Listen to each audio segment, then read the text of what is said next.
Okay, if you saw the title of this video, we've got two grown men here to talk about feelings. I know, right? And how feelings influence our life.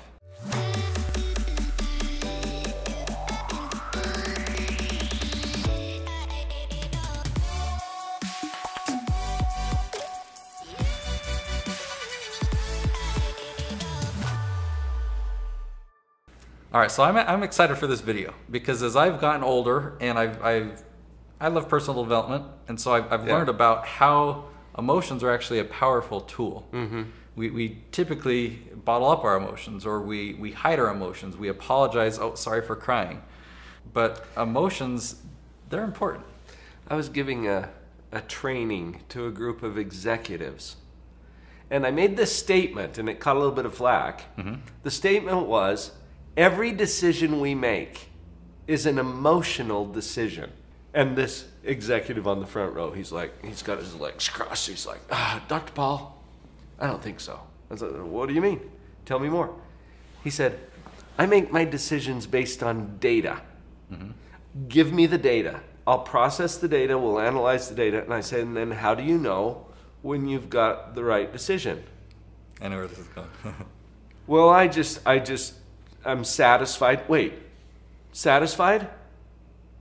That's a feeling, isn't it? Mm-hmm. I feel good about it. It seems right to me. I'm satisfied with the data. See, this is all emotion. So even if you're looking at the data, there's a point where like, okay, I feel that we've looked at the data enough. It comes to a feeling, okay. Yeah. That's awesome. And there's three. So back in Psychology 111, all right, when you're just getting your introductory psychology class, we talk about the cognitive triad. The cognitive triad is basically what you think, what you feel, and what you do. And those three things are tied together. You cannot separate them. So what you think affects how you feel. Mm-hmm. How you feel affects what you do. What you do affects how you think. And it goes both directions. And so if you picture a triangle with these three things, think, feel, and do at the points of the triangle, and there's bidirectional arrows between each one because they all affect and impact the others. What does this mean for somebody who this is kind of new information to, meaning mm-hmm. they've been bottling up emotions, or they don't feel that I'm not a very emotional person, or maybe it's the executive that's like, I make all my decisions just by looking at the data. How do we then use this knowledge if emotions are such a big, important piece of our life and of growth and whatnot? What does this mean? The first step, I think, is obviously to acknowledge it. Just acknowledge it. We are emotional beings. It's how we're created. And maybe the example that I shared up front couldn't help with that. Okay. Because it might not seem that making a decision based on data is an emotional decision, but realize there comes a level of satisfaction or you feel that it's the right answer after having studied the data. Mm-hmm. So even something as simple as that is driven by emotion. So let's just acknowledge it. How we feel impacts our behavior. And because those three, think, feel, and do, are so inextricably tied together, we can, if we want to shift or alter one of them, we can work on the other two. Okay, so if there's a decision or something happens, I have a feeling. Step one is just to acknowledge, okay, I'm feeling something. Is it helpful then to kind of pause and think, what am I feeling? Like, am I feeling angry? Or am I feeling, let down? It's interesting. They've done studies before where they have people just come up with feeling words. Mm-hmm. And people always come up with happy, sad, mad, and then they get a little stuck. Mm-hmm. Can we expand our vocabulary a little bit around feelings? Anger is a secondary emotion, meaning it typically comes up after a more primary emotion occurs. Something like disappointment, sadness, loss. And because we don't know exactly how to deal with those primary emotions, we convert it over to a secondary emotion, anger, because I know what to do with anger. Mm-hmm. It's a much more active acting out more expressive kind of an emotion. Okay, so if I'm feeling angry, I might then pause and think, okay, where is this anger coming from? Yes. I'm feeling disappointment in the outcome. Disappointment is a really common precursor to anger. So what would then be the next step? If I recognize and acknowledge the emotion, what can I consciously do?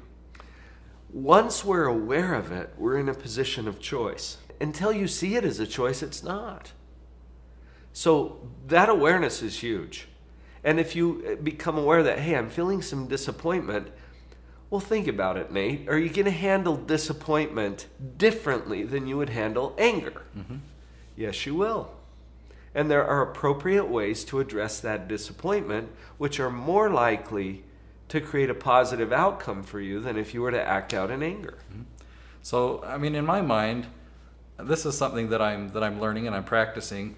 So if I discover I'm disappointed about something, and I remain kind of conscious about this, I then have a choice. Okay, I'm feeling disappointed. I have a choice to either go this direction or to go this direction. And I mean, really, that keeps me in control. Right. Which gives you additional choices too. Anger typically leads to one of two choices: fight or flight. It's a threat response, and the limbic system in our brain responds to threat in a chemical way by secreting chemicals into our bloodstream that facilitate either fighting or fleeing, getting the heck out of there. Okay, so that obviously is a big separation between mankind and animals. You know, we have prefrontal cortex in our brains that allow us to have this pause, this ability to think. And so, but it sounds like it's also a level of maturity as we learn to recognize the emotions and get down to the root, and then choose, make a conscious choice of what we're going to do with that emotion. It takes practice. And I'm thinking about something you just said about our ability to think, and this cognitive ability, which is centered in the prefrontal cortex of our brain. It sets us apart from the animals. That's both good news and bad news. Okay. I had a colleague of mine share an example that there's a herd of gazelle out in the African savanna, and they're running from a lion. Okay? And the lion reaches up and swats one of them on the hindquarters, leaving a big gash, but it escapes. Okay? Moments later, after the danger is past, the gazelles are out there grazing on grass, flicking flies with their tail. They're off to their gazelle business. Even the injured one is in pain, but just going back to its gazelle thing. They don't ruminate about, oh, that nasty lion. They don't keep it alive in their thinking. They go on with life. Because we have the ability to think like we do, we'll keep that lion in our life perpetually. Wow. And it continues to injure us and cause our feelings to come up. So it's both good news and bad news that we can think about these things. Okay, so let's go there. What can we do about that then? If our cognitive ability gives us that disadvantage. Awareness is the key. When we become aware of something, we're actually at a level I call metacognition. It's thinking about thinking. And that's what puts us back into choice. It creates a little space, and that's where choice exists. So becoming aware that, wait a minute, am I being attacked by the lion right now? Well, no, I'm not. Why do I still experience it? When you go to a movie and you're kind of drawn into the movie and it feels like you're in it for a while. Well, why don't you run screaming out of the theater when the lion shows up on the screen? Because at some level it's a movie. What if we knew at some level that this story we keep replaying in our mind is a movie? Yeah, it's something that happened in the past. It's not. And it's a movie that we have a private screening to. It's only in nobody else can see it. It's just us. Okay, so what's a practical application that, or even an exercise of how we can become better thinkers of our thinking? Once you're aware of it, pause and actually do what you just said. Think about your thinking. And use the movie analogy if that's helpful. Is this real? Is this now? Is this here? Or is this a mental movie? Is this a mind movie that I'm watching? Should we think about our thinking 5 minutes a day? 5 minutes several times a day? 1 minute? Oh, man. Where do we start?